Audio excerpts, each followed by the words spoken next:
Shalom saudara, Tuhan Yesus dalam amanat agung meminta kita untuk memuridkan dan kita sendiri harus menjadi seorang murid. Namun banyak orang yang menganggap menjadi seorang murid itu susah dan tidak menyenangkan. Padahal sesungguhnya hal itu justru sangat berguna bagi kehidupan kita. Oleh karena itu, edisi Voice of Pentecost kali ini kita akan membahas jati diri seorang murid. Dalam bahasa aslinya, murid berarti seseorang yang belajar. Dalam Alkitab, memuridkan adalah cara untuk memperluas kerajaan Allah. Inilah yang Tuhan Yesus lakukan selama pelayanannya di bumi ini. Ia mengajar dan melatih murid-muridnya untuk pada akhirnya diutus menjadi saksi. Dalam kitab para rasul, kita menemukan bahwa para rasul melakukan hal yang sama dengan apa yang Tuhan Yesus lakukan. Sehingga jumlah murid semakin bertambah di seluruh dunia sampai sekarang. Tentunya, hal ini tidak berarti semua orang percaya harus menjadi guru atau pengkhotbah. Namun sebagai murid, kita harus menjadi saksi melalui seluruh aspek kehidupan kita. Sebuah penelitian yang dilakukan oleh Russell McCann dan Marcia Webb pada tahun 2012 menunjukkan bahwa orang yang rajin membaca dan merenungkan firman Tuhan cenderung lebih setia kepada Yesus dan kuat dalam menghadapi tantangan. Hal ini sesuai dengan firman Tuhan yang berkata bahwa iman timbul dari pendengaran akan firman Tuhan. Itulah sebabnya kita harus lebih banyak membaca dan merenungkan firman Tuhan, agar pola pikir dan iman kita lebih kuat dalam menghadapi tantangan dan pergumulan hidup kita. Selain itu, kita juga dihadapkan dengan bahaya pengajaran sesat. Pengajaran sesat merupakan pola serangan iblis sejak di Taman Eden hingga akhir zaman. Karena iblis adalah bapa pendusta dan metodenya adalah dengan tipu muslihat. Untuk menghadapi tipu muslihat iblis adalah dengan pedang roh, yaitu firman Tuhan. Namun ada orang-orang Kristen yang tidak terlalu suka dengan pengajaran karena dianggap sebagai sesuatu yang rumit dan membosankan. Akibatnya, ada orang Kristen yang menganggap pengalaman rohani lebih penting daripada pengajaran. Mari kita renungkan ilustrasi ini. Mana yang Anda pilih? Melihat laut dari tepi pantai atau melalui sebuah peta? Berada di tepi pantai dan melihat laut secara langsung tentu memiliki kesan yang menyenangkan dibandingkan saat kita melihatnya melalui sebuah kertas yang terasa membosankan. Pengalaman rohani sama seperti melihat laut secara langsung dari tepi pantai, pasti lebih menyenangkan. Namun dengan menggunakan peta, kita dapat menyeberangi lautan dan peta dibuat berdasarkan pengalaman banyak orang. Pengajaran sama seperti peta, sepertinya membosankan. Tetapi pengajaran disusun oleh orang-orang yang sudah mengalami banyak pengalaman rohani. Dan pengajaran memberikan perspektif yang lebih luas dibandingkan pengalaman rohani kita secara pribadi. Jadi, pengalaman rohani dan pengajaran sama pentingnya. Asumsi lainnya adalah menganggap pengajaran sebagai sumber perpecahan gereja. Namun, tidak semua perpecahan adalah sesuatu yang buruk, terutama ketika berhadapan dengan pengajaran yang bertentangan dengan Alkitab. Albert Mohler menggunakan istilah theological triage, yaitu metode untuk menentukan tingkat kekritisan sebuah pengajaran. Tingkat pertama, yang paling kritis, yaitu pengajaran dasar yang mempengaruhi keselamatan seseorang, yaitu pengajaran mengenai Alkitab adalah firman Tuhan, ketritunggalan Allah, ketuhanan Yesus, karya penebusan, keselamatan karena kasih karunia melalui iman hanya kepada Yesus Kristus. Pada tingkatan ini, maka perbedaan pengajaran sekecil apapun tidak dapat ditoleransi, sehingga penolakan dan perpecahan dapat diterima, bahkan mungkin harus terjadi dan tidak dapat dihindari. Tingkat kedua adalah pengajaran yang tidak mempengaruhi keselamatan, namun berpotensi memisahkan gereja. Contohnya, pengajaran mengenai kepastian keselamatan, metode baptisan air, serta baptisan dan karunia Roh Kudus. Mungkin saja kita memiliki doktrin yang berbeda dengan gereja non-Pentakostal, namun kita tidak dapat mengatakan bahwa mereka tidak diselamatkan selama mereka percaya kepada Yesus Kristus sebagai Tuhan dan Juru Selamat. Tingkat ketiga, pengajaran yang berbeda namun tidak esensial untuk memisahkan gereja, seperti pengajaran mengenai urutan peristiwa Second Coming dan akhir zaman.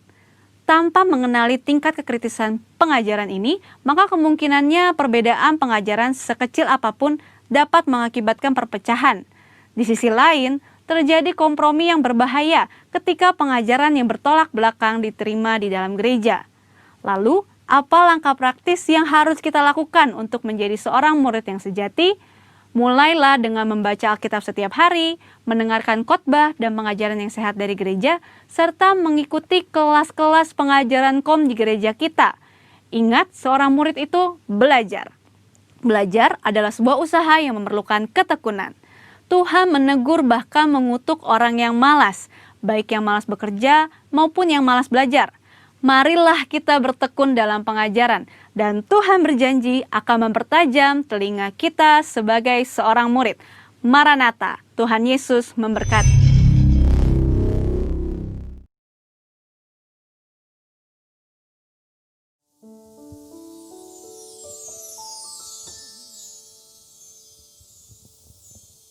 Shalom Bapak Ibu Saudara-saudari yang ada di rumah-rumah dimanapun berada. Kami percaya Bapak Ibu Saudara-saudari dalam keadaan sehat dan diberkati Tuhan. Kita berikan kemuliaan bagi Tuhan Yesus. Haleluya. Mari kita naikkan syukur kita kepada Tuhan.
Selalu bersyukur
bersama dengan kami ya Tuhan.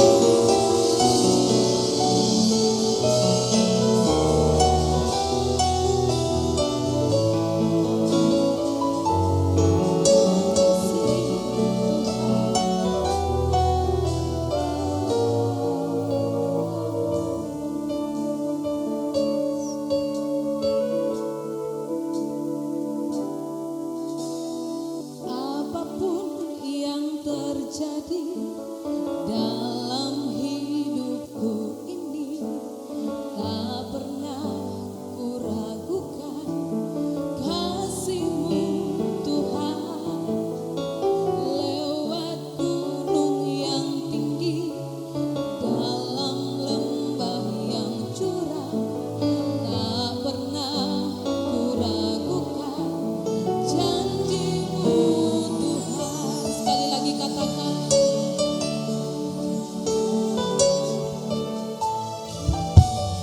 apapun yang terjadi dalam hidupku ini, tak pernah kuragukan kasih-Mu Tuhan. Lewat gunung yang tinggi, dalam lembah yang curam, tak pernah kuragukan janji-Mu Tuhan. Kau berfirman dan sembuhkanku, Kau bersabda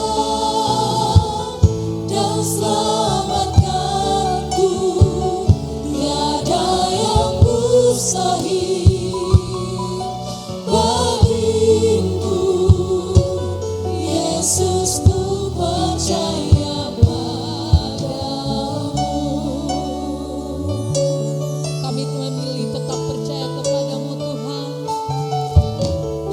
Apapun yang terjadi dalam hidupku ini, tak pernah kuragukan kasih-Mu Tuhan. Lewat gunung yang tinggi, dalam lembah yang curam, tak pernah kuragukan janji-Mu Tuhan. Kau berfirman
Kau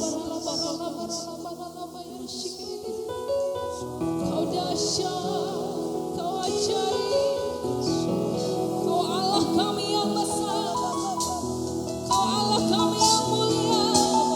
Terima kasih Tuhan.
Naikkan syukur kita, doa kita kepada Tuhan. Bapa, terima kasih kami mengucap syukur kepada Tuhan atas segala kasih dan karunia Tuhan, atas setiap kami. Anugerah Tuhan sungguh besar bagi setiap kami Tuhan, dimanapun kami berada saat ini, baik kami di rumah, kami di jalan, kami dimanapun, berkat Tuhan mengalir atas kami. Kami mengucap syukur buat penyertaan Tuhan sepanjang minggu ini Tuhan. Penyertaan-Mu sungguh sempurna atas kami. Bapa, terima kasih buat kesempatan pada hari ini. Kami boleh beribadah kepada Tuhan, kami boleh menaikkan syukur, doa, pujian, penyembahan kami kepada Tuhan. Kami bersyukur buat segala kemurahan Tuhan. Terima kasih Bapa, terima kasih. Dan saat ini Tuhan, kami minta lawatan Tuhan mengalir atas kami. Lawatan Tuhan turun atas setiap kami Tuhan. Dan saat ini kami sepakat, kami sehati. Kami merendahkan diri di hadapan-Mu Tuhan. Kami minta belas kasihan-Mu atas bangsa kami. Kami minta belas kasihan-Mu tercurah atas bangsa kami dari Sabang sampai Merauke Tuhan. Terima kasih, biarlah lawatan Tuhan, pencurahan Roh Kudus yang terbesar yang terakhir terjadi atas bangsa kami. Berkati pemimpin bangsa kami Tuhan, Bapak Presiden Joko Widodo dan wakilnya Bapak Kiai Haji Ma'ruf Amin. Kiranya Tuhan mengurapi hamba-hamba-Mu ini Tuhan. Biarlah melaksanakan roda pemerintahan ini dengan takut akan Tuhan. Berkati seluruh jajaran pemerintah dari pusat sampai yang terendah Tuhan. Di setiap provinsi yang ada Tuhan, TNI, Polri Tuhan. Berikan roh takut akan Tuhan untuk menjalankan roda pemerintahan ini Tuhan. Kami yakin dan percaya lewat segala persoalan atas bangsa kami, lewat segala sakit penyakit atas bangsa kami, ada berkat luar biasa yang Tuhan sediakan atas bangsa kami. Ada mujizat demi mujizat terjadi atas bangsa kami. Kami yakin dan percaya Indonesia dipulihkan, Indonesia mengalami kesembuhan, Indonesia mengalami kemenangan, Indonesia mengalami kemajuan di dalam nama Tuhan Yesus. Terima kasih Bapak, terima kasih. Kami serahkan Sumatera Barat ini ke dalam tangan-Mu. Kami ada di kota ini, kota Padang. Bukan suatu kebetulan, tapi ada rencana Tuhan yang besar atas kota ini Tuhan. Kami rindukan lawatan-Mu juga mengalir atas kota Padang, mengalir atas setiap kabupaten kota yang ada di Sumatera Barat ini. Mulai dari Mentawai, Yerusalem, Sumatera Barat ini Tuhan. Biarlah lawatan-Mu terjadi Tuhan. Terima kasih Bapak, terima kasih. Kami berdoa buat setiap gereja-gereja Tuhan di Sumatera Barat, di kota Padang ini Tuhan, bahkan di Indonesia. Biarlah gereja boleh merendahkan diri di hadapan-Mu. Gereja bersehati, sepakat, meminta belas kasihan Tuhan atas Indonesia, atas setiap kota di mana gereja ditanam. Terima kasih, biarlah ada kebangkitan, ada kebangunan rohani yang besar, ada revival yang dahsyat atas setiap kota di mana gereja-Mu ada Tuhan. Terima kasih buat gereja Betel Indonesia. Tuhan memberkati gembala pembina kami, Bapak Dr. Insinyur Niko Nyoto Raharjo Tuhan. Biarlah pengurapan-Mu turun atas hamba-Mu Tuhan. Berkati keluarga hamba-Mu, berkati keempat wakilnya Tuhan. Berikan unity kebersamaan di dalam melayani Tuhan. Kepercayaan, pelayanan yang Tuhan percayakan kepada hamba-hamba-Mu ini. Biarlah itu membawa dampak yang luar biasa atas setiap jiwa-jiwa yang dilayani Tuhan. Terima kasih Tuhan, kami juga bersyukur Tuhan. Buat gembala kami di tempat ini Tuhan, Bapak Pendeta Johan Makmur Tuhan. Berkati hamba-Mu ini Tuhan, kalau hari ini menjadi saluran berkat bagi setiap kami. Kami mengucap syukur, biarlah pengurapan-Mu yang baru turun atas hamba-Mu. Hikmat marifat turun atas hamba-Mu, sehingga setiap firman yang ditabur tidak akan kembali dengan sia-sia. Tapi firman itu bekerja bagi setiap kami yang mendengarnya Tuhan. Terima kasih Bapak, terima kasih. Berkati keluarga hamba-Mu ini Tuhan. Tetap dalam perlindungan-Mu Tuhan. Berikan kesehatan, umur panjang Tuhan buat hamba-Mu ini. Berkati ketiga wakil hamba-Mu, Bapak Pendeta Anton, Bapak Pendeta Hence, Bapak Pendeta Rudi Pasaribu dan keluarganya, serta pelayanan hamba-hamba-Mu ini Tuhan. Kiranya juga Tuhan memberkati hamba-hamba-Mu ini Tuhan, pakai dengan luar biasa di dalam setiap pelayanan-pelayanan yang Tuhan percayakan. Berkati gembala cabang, Pospei dan ranting di seluruh Sumatera Barat, bahkan gembala-gembala sisi Tuhan. Biarlah hamba-hamba-Mu ini Tuhan, Engkau pakai dengan dahsyat dan luar biasa di akhir zaman ini Tuhan. Banyak Tuhan jiwa dimenangkan untuk kemuliaan nama Tuhan. Terima kasih Bapak, terima kasih. Kami mengucap syukur Tuhan buat hari ini, ketika umat-Mu, setiap umat-Mu dimanapun berada mendengarkan firman Tuhan, menaikkan doa pujian penyembahan pada hari ini, maka hadirat Tuhan turun dan melawat setiap mereka. Yang sakit disembuhkan, yang berbeban berat diberikan kelegaan, yang terikat dengan kuasa-kuasa kegelapan dilepaskan di dalam nama Yesus. Yang berbeban berat Tuhan berikan kelegaan, Tuhan berikan damai sejahtera, sukacita yang melimpah Tuhan. Hari ini kami akan mengalami mujizat demi mujizat. Hari ini kami akan mengalami kemenangan di dalam nama Yesus Kristus Tuhan. Hari ini kami akan mengalami sukacita yang dahsyat dan luar biasa dari Tuhan. Terima kasih Bapak, terima kasih. Jadikan kami alat-Mu di akhir zaman ini Tuhan, sehingga banyak jiwa dimenangkan untuk Tuhan. Terima kasih Bapak, terima kasih. Ini doa ucapan syukur kami Tuhan. Ini doa ucapan syukur kami Tuhan. Engkaulah segala-galanya atas hidup kami. Segala pujian, syukur, hormat, kemuliaan, kejayaan hanya bagi-Mu kekal selama-lamanya. Di dalam nama Tuhan Yesus Kristus, yang percaya dan diberkati Tuhan, sama-sama katakan amin. Apa yang dimaksudkan dengan Pentakosta ketiga? 1. Pentakosta ketiga adalah pencurahan Roh Kudus yang dahsyat di zaman now, melebihi yang terjadi di Azusa Street. 2. Pentakosta ketiga akan mengakibatkan penuaian jiwa yang terbesar dan yang terakhir sebelum Tuhan Yesus datang kembali. 3. Pentakosta ketiga akan membangkitkan generasi Yeremia, yaitu anak-anak muda yang dipenuhi Roh Kudus, cinta mati-matian kepada Tuhan Yesus, tidak kompromi terhadap dosa, dan akan bergerak untuk memenangkan jiwa. 4. Pentakosta ketiga lahir di Indonesia dan bergerak ke bangsa-bangsa. Gerakan ini dari timur ke barat dan akan kembali ke Yerusalem. 5. Pentakosta ketiga akan memberikan kuasa untuk menyelesaikan amanat agung, dan setelah itu Tuhan Yesus datang kembali. Hanya Engkau, Juru Selamatku, Tuhan, Kau setia padaku.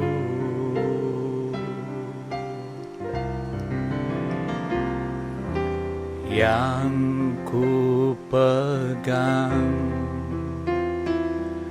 hanya janji-Mu,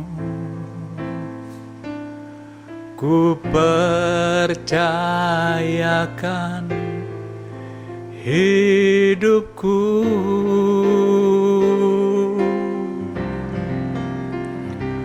Ku sembah Kau Allahku,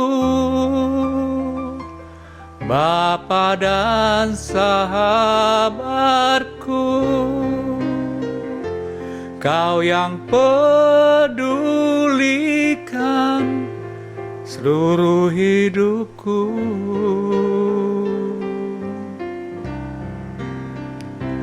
Walau lewati lembah, aku tak ditinggalkan. Yesus kekuatan di hidupku. Shalom saudara, kita berjumpa kembali di hari Minggu ini, di bulan Oktober. Doa dan harapan kami, saudara semuanya, di dalam pemeliharaan Tuhan dan tetap berpegang dan percaya kepada janji Tuhan.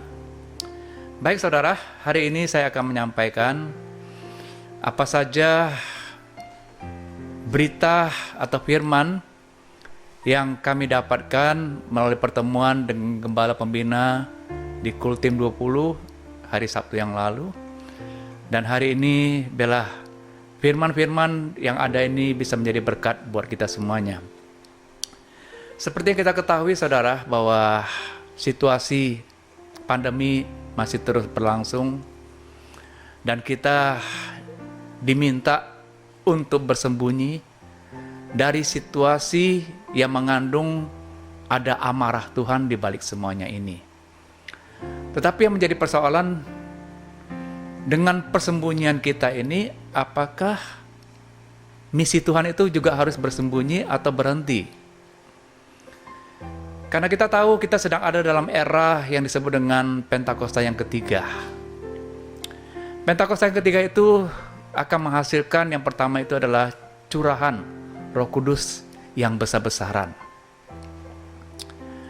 Dan yang berikutnya juga dikatakan, akibat curahan Roh Kudus ini banyak sekali tuaian yang terjadi. Orang yang tadi tidak kenal Tuhan menjadi kenal Tuhan. Di Pentakosta ketiga ini juga melahirkan banyak generasi muda yang disebut dengan Yeremia Generation. Dan pastikan anak-anak muda itu adalah saudara, ya. Dan di Pentakosta yang ketiga ini juga kita harus tahu sejarah kelahirannya itu dari Indonesia, yang akan bergerak membawa bangsa-bangsa untuk sampai ke satu titik akhir yang disebut dengan Yerusalem. Dan Pentakosta yang ketiga ini juga berbicara tentang bagaimana kita pada hari-hari ini akan bisa melihat bahwa amanat agung terselesaikan. Luar biasa saudara, kita yang ada dalam zaman ini bisa alami satu pergerakan yang belum pernah kita alami sebelumnya, dan satu pergerakan yang Tuhan juga sediakan bagi kita untuk bisa masuk di dalam ini dan membuktikannya, saudara. Saudara, yang tadi saya katakan, ketika kita bersembunyi, apakah misi juga ada bersembunyi? Nah, tadi di era Pentakosta yang ketiga, endingnya kita tahu bahwa akan terjadi tuaian besar yang sangat banyak dan amanat agung terselesaikan, saudara. Tuaian itu milik Tuhan, tetapi misi adalah bagian kita. Nah, saya mau mengajak kita hari ini untuk bisa melihat apa saja dengan tema yang saya sampaikan ini, bahwa tuaian adalah milik Tuhan, dan tetapi misi adalah bagian kita, gereja atau orang yang percaya. Nah, saudara, Gembala Pembina kita menyampaikan tentang pesan terhadap situasi yang sedang terjadi ini. Yang pertama ini, kita harus menyadari bahwa dalam melalui situasi ini, gereja-gereja Tuhan sedang dibersihkan. Saya percaya kita semuanya orang percaya yang ada di muka bumi ini, gereja-gereja Tuhan yang ada sedang ada dalam proses Tuhan. Dan proses Tuhan ini baik, saudara, untuk membersihkan kita. Barangkali selama ini terlalu banyak aktivitas-aktivitas yang kita bangun, tetapi barangkali ada motivasi yang salah. Dan hari ini kita diajak atau diminta untuk bisa menerima tentang proses yang sedang terjadi ini, saudara. Yang kedua, saudara, dalam situasi ini dikatakan juga bahwa Tuhan itu juga sedang mempersiapkan gerejanya atau mengizinkan gerejanya untuk masuk sejenak dalam peristirahatan. Dan itu istilah yang kita pakai sekarang hari-hari ini yang disebut dengan bersembunyi, saudara. Tetapi yang harus saudara ketahui adalah bahwa ketika kita bersembunyi, maka kita juga nantinya ketika tiba waktunya untuk keluar lagi dari persembunyian itu, maka ada kesaksian-kesaksian baru yang hebat yang bisa menjadi bahan cerita bagi kita yang percaya terhadap tuntunan Tuhan ini, saudara. Nah, saya juga percaya, saudaraku, kita yang sedang dipersembunyi ini barangkali sementara gerakan-gerakan kita itu seolah-olah mengalami stagnasi atau perlambatan. Tetapi percayalah, saudara, ketika tiba waktunya, kita akan bisa melihat atau menyaksikan kehebatan daripada manuver karya-karya Tuhan yang terjadi di balik persembunyian yang tengah kita alami ini, saudara. Dan yang ketiga, saudaraku, melalui peristiwa yang sedang terjadi ini, bahwa Tuhan itu sedang memperkuat tulang punggung iman kita sebagai orang yang percaya dengan karakteristik tidak takut terhadap situasi apapun yang sedang terjadi pada hari-hari ini. Terlalu banyak kita sedang mengalami yang namanya ketakutan terhadap serangan dan juga apa yang Tuhan berikan atau Tuhan izinkan dalam peristiwa yang sedang terjadi berbulan-bulan ini. Dari bulan Maret, saudara, sampai saat ini. Dan kita belum tahu kapan ini akan berakhir. Tetapi saya mau mengajak, yang kita pegang adalah hanya janji Tuhan. Ku sembah Kau Allahku, Bapa dan sahabatku, Kau yang pedulikan seluruh hidupku.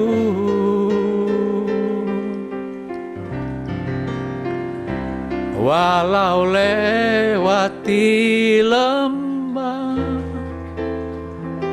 aku tak ditinggalkan. Yesus kekuatan di hidupku.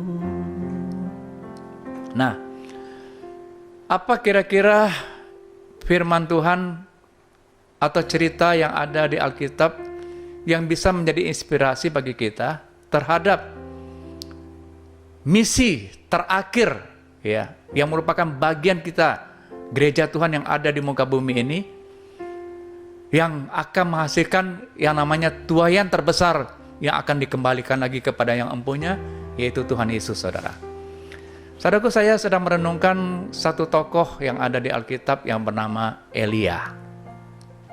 Saya mau mengajak nanti saudara, tolong baca tentang cerita tentang Elia ini yang diambil di awalnya itu dari 1 Raja-Raja pasal yang ke-17, ya, sampai nanti 2 Raja-Raja pasal yang kedua. Dan di sini kita bisa mendapatkan cerita seutuhnya tentang apa yang dilakukan oleh Elia dan bagaimana penyelesaian misi yang Tuhan percayakan kepada Elia sampai kepada kesudahannya. Dan jangan lupa, kita juga tahu Elia pada akhirnya juga diangkat naik ke sorga dalam keadaan hidup, saudara. Ini berbicara tentang rapture. Nah, saudaraku, apa sih yang dilakukan oleh Elia ini, saudaraku? Ya, yang dilakukan oleh Elia ini adalah, ya, bahwa ketika ia mendengar panggilan Tuhan, maka selanjutnya, saudaraku, Elia adalah pribadi yang bersedia untuk menjalankan panggilannya. Saudara, ketika Tuhan memanggil kita, maka Tuhan punya rencana yang besar terhadap kehidupan kita, saudara. Tetapi yang menjadi persoalan, banyak sekali gereja atau orang percaya yang berhenti di tengah jalan atau tidak mampu untuk melihat seutuhnya kesempurnaan daripada rencana yang Tuhan tentukan bagi orang percaya atau gereja. Apakah saudara percaya bahwa misi Tuhan akan selesai bagi kita yang ada secara khusus di Wadah Rayon 19 ini? Seperti saudara ketahui, mulai dari Mentawai, Community Center, Nyanyian Indonesia sampai ke Malaysia, itu semuanya kandungan-kandungan misi Tuhan yang menceritakan tentang bagaimana Tuhan sedang mengajak kita untuk menyelesaikan misi melalui kendaraan-kendaraan kemenangan yang Tuhan sediakan melalui cara-cara yang saya sebut tadi, saudara. Nah, tetapi saya mau mengajak kita untuk bisa melihat tentang bagaimana saudara bisa meyakini kalau Tuhan yang memberikan janji itu, maka kita juga pasti akan bisa melihat kesempurnaan di balik janji Tuhan ini. Saya membacakan buat saudara Filipi pasal yang pertama ayat yang ke-6. Akan hal ini aku yakin sepenuhnya, yaitu Ia yang memulai pekerjaan yang baik di antara kamu akan meneruskannya sampai pada akhirnya pada hari Kristus Yesus. Jangan takut, saudara. Kalau janji itu berasal dari Tuhan, maka dikatakan Ia akan meneruskan atau melanjutkannya. Sementara ini barangkali dalam situasi bersembunyi, ada misi-misi Tuhan yang seolah-olah sedang berhenti, saudara, atau sedang mengalami rehat. Tapi saya katakan, misi harus tetap bergerak. Pesan-pesan yang Tuhan sampaikan melalui media online sedang terjadi di mana-mana. Dan jangan lupa, Itu adalah kandungan misi. Kabar baik agar siapapun yang mendengarkannya, mereka terpanggil dan mereka bisa mendapatkan satu nama. Yesus sebagai Tuhan dan Juru Selamat adalah Allah yang hidup. Yang percaya boleh katakan amin, saudara. Nah, saudaraku, sekarang kita akan melihat apa sih kelebihan daripada Elia ini, sehingga Elia itu bisa tidak saja hanya sekedar mendengar panggilannya, tetapi Elia juga bisa membuktikan bahwa panggilan yang dia dengar itu tidak salah. Sebagai hamba Tuhan, sebagai orang percaya yang mendengar janji Tuhan, Elia bisa membuktikan bahwa dia adalah hamba yang telah mendapatkan janji Tuhan, dan itu juga yang terjadi. Saudara, Elia adalah nabi Tuhan yang mempunyai tugas misi khusus untuk membawa orang Israel yang telah murtad untuk kembali lagi kepada Tuhan Yesus. Dan ini adalah misi yang Tuhan berikan juga bagi kita sebagai gereja, yang hari-hari ini dengan tugas untuk mengembalikan orang kepada Tuhan Yesus, untuk membawa orang kembali kepada Tuhan Yesus. Dan apakah saudara menyadari itu bagian kita semuanya? Nah, saudara, kita akan lihat apa sih yang dilakukan oleh Elia. Kalau saudara membaca di dalam awal daripada panggilan yang dilakukan oleh Elia, maka ketika Elia dipanggil, saudaraku, saudara lihat di dalam 1 Raja-Raja pasal yang ke-17, ya. Saya akan bacakan di dalam ayat kedua. Kemudian datanglah firman Tuhan kepadanya, pergilah dari sini, berjalanlah ke timur, dan bersembunyilah dari tepi sungai Kerit di sebelah timur sungai Yordan. Engkau dapat minum dari sungai itu, dan burung-burung gagak yang telah kuperintahkan untuk memberi engkau makan di sana. Lalu ia pergi dan melakukan seperti firman Tuhan. Ia pergi dan diam di tepi sungai Kerit di sebelah timur sungai Yordan. Saudara, awal panggilan daripada Elia adalah dia diperhadapkan dengan sebuah arahan tentang bagaimana dia harus melihat bahwa ketika dia menjalankan panggilan Tuhan itu, kehidupannya tetap ada dalam penjagaan Tuhan. Dibuktikan ketika itu Tuhan hanya berjanji kepada Elia, Elia, nanti engkau bisa minum dari sungai Kerit yang pada waktu itu memang masih ada airnya, saudara, dan juga makannya dari burung gagak. Dan Elia mempercayainya. Dan selanjutnya apa yang terjadi, saudaraku, ketika dia berlanjut untuk menjalankan misi Tuhan ini, maka ia berjumpa dengan seorang janda yang ada di Sarfat. Tapi kali ini polanya sudah berbeda. Tanggung jawab kehidupan yang Tuhan maksudkan bagi Elia di dalam misi dia menjalankan panggilan Tuhan itu sudah berbeda dengan pola yang pertama. Yang kedua ini, Elia harus mulai berkata, harus berani berkata kepada wanita itu, Ibu, aku butuh minum, aku perlu makan, dan seterusnya, saudara. Saudaraku, artinya apa, saudara? Di balik panggilan daripada yang sedang dilakukan oleh Elia ini, Tuhan sedang mengajarkan pelatihan iman bagi Elia. Ketika dia mulai berhadapan dengan situasi kehidupan, dengan situasi ketidakmungkinan, karena pada waktu itu janda itu mengatakan, kami ini gak punya apa-apa, Elia. Ada sedikit tepung dan kami olah, kami makan sama anak-anak kami, saat itu kami mati. Tapi ketika itu Elia berkata, lakukan saja, buat makanan itu bagiku terlebih dahulu, Bu. Dan ini merupakan satu tantangan terhadap yang namanya progres peningkatan iman yang Tuhan juga sedang bicarakan kepada kita pada hari-hari ini. Saudaraku, dalam awal panggilan saudara barangkali banyak persoalan-persoalan yang begitu mudah ditolong oleh Tuhan.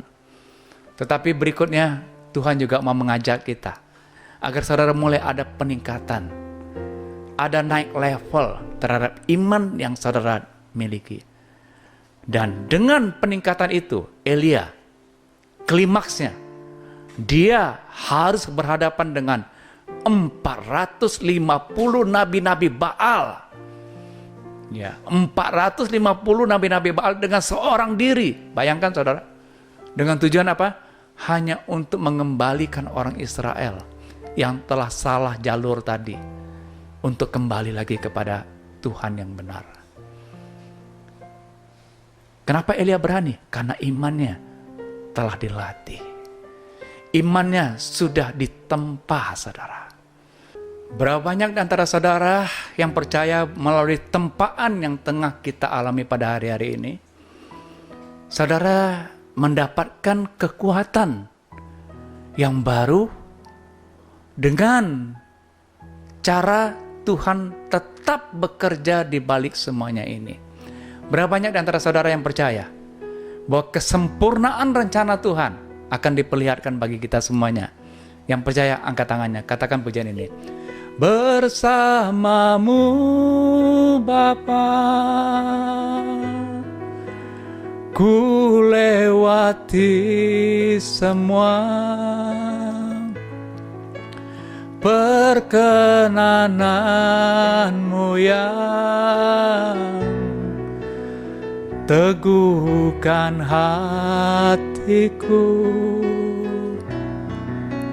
Engkau yang bertindak, memberi pertolongan, anugerahmu besar berlimpah bagiku.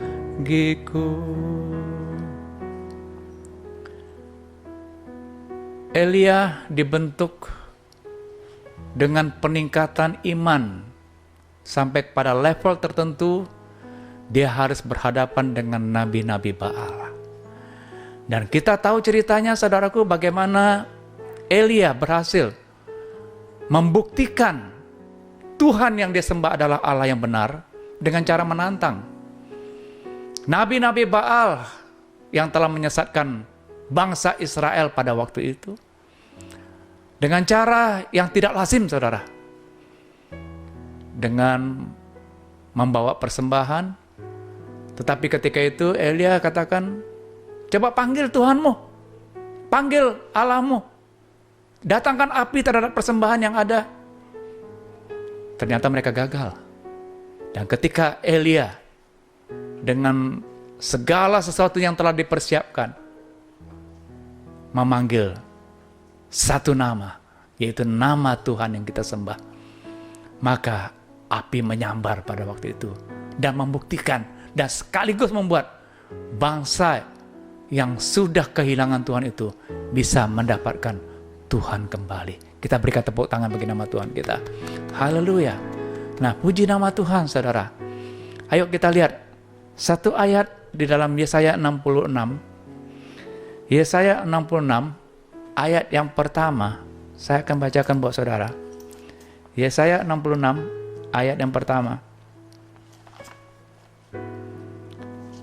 Saya tahu bahwa hari-hari ini kita sedang memperlihatkan siapa Tuhan yang kita sembah itu, saudara.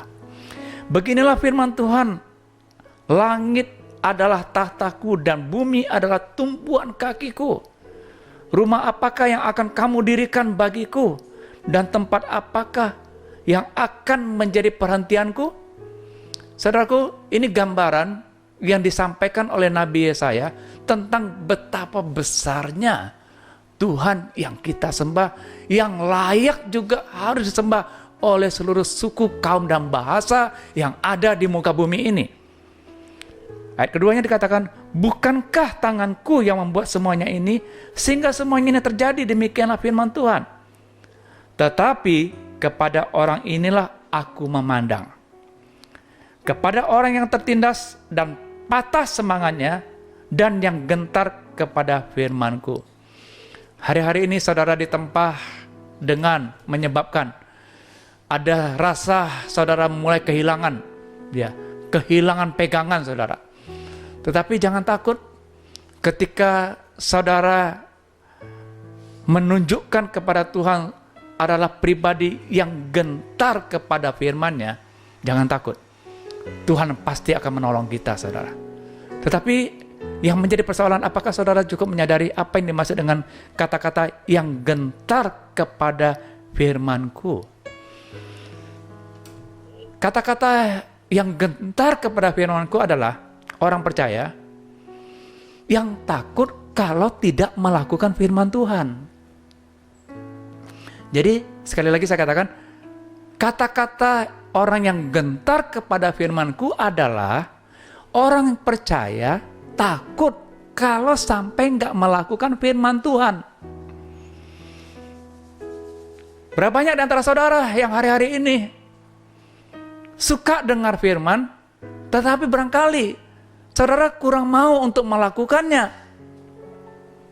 Nah, kita akan lihat, saudara, apa kunci keberhasilan daripada Elia, ya, yang membuat dia berhasil menyelesaikan tugas tentang misi yang Tuhan percayakan kepada dia.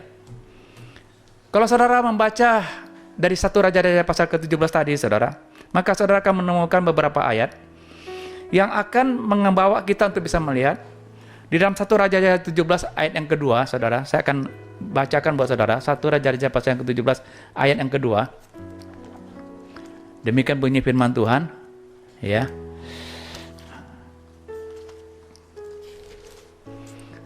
Kemudian datanglah firman Tuhan kepadanya. Jadi firman Tuhan datang kepada Elia, ya. Ayat kelima. Saya akan bacakan lompat ayat kelima saja.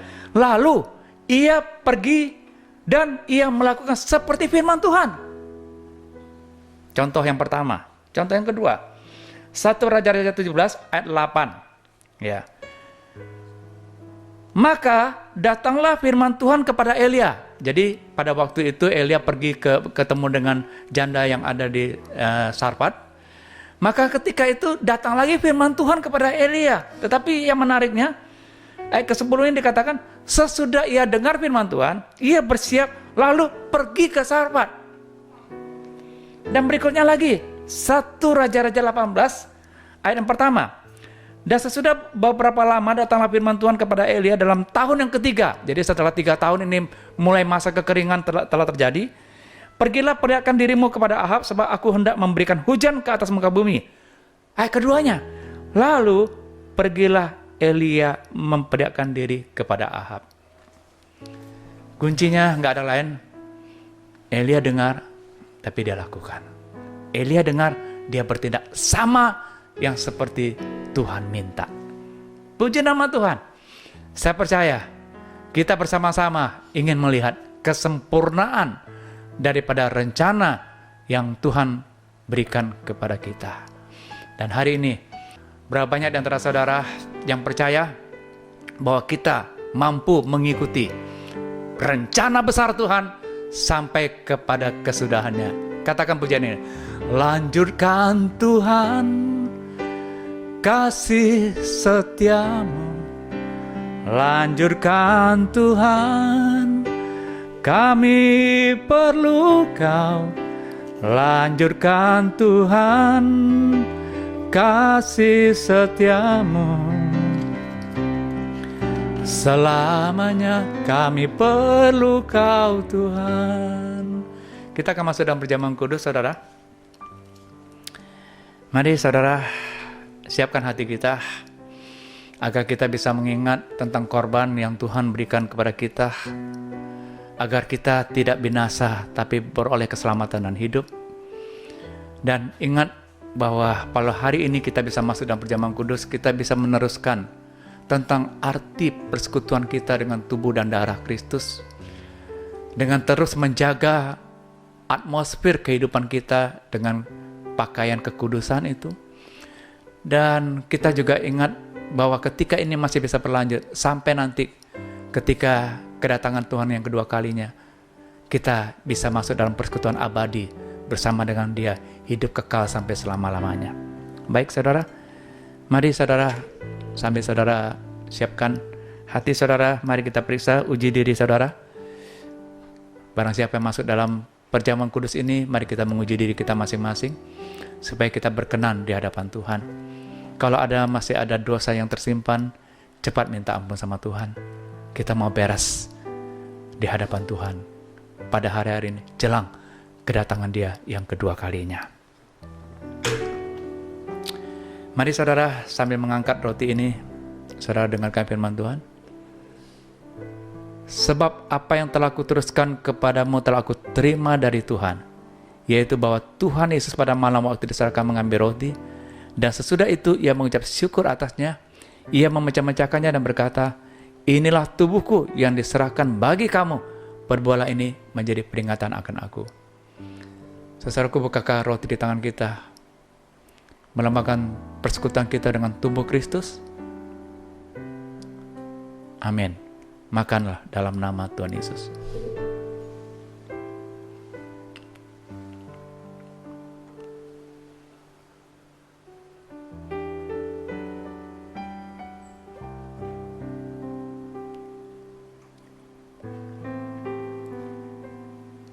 Mari kita mengangkat cawan ini. Demikian juga ia mengambil cawan sesudah makan lalu berkata, cawan ini adalah perjanjian baru yang dimeteraikan oleh darahku. Perbuatlah ini setiap kali kamu meminumnya menjadi peringatan akan aku. Saudaraku, bukankah cawan di tangan kita merupakan persekutuan dengan darah Kristus? Minumlah dalam nama Tuhan Yesus.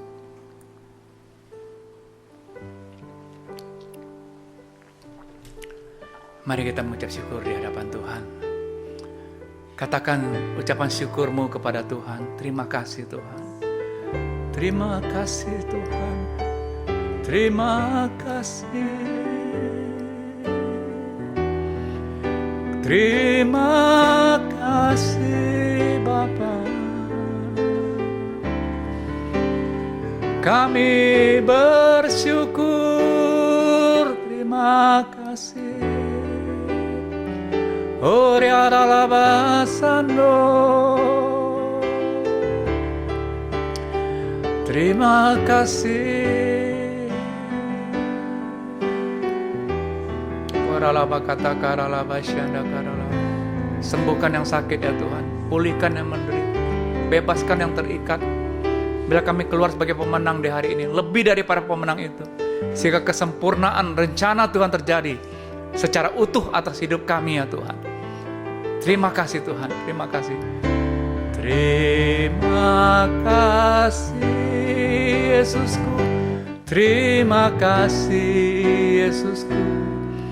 Puji syukur hanya bagi Tuhanku.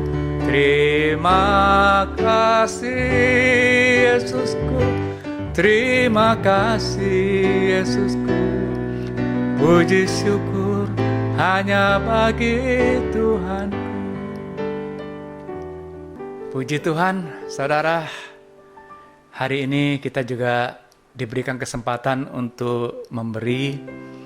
Biarlah hati kita terus berlimpah dengan ucapan syukur, saudara. Mengembalikan perpuluhan, membawa ucapan syukur kita, memberkati pekerjaan Tuhan dalam misi ini, di dalam seluruh kerelaan hati kita. Dan saya percaya Tuhan tidak pernah berkekurangan untuk memberikan lagi kepada kita.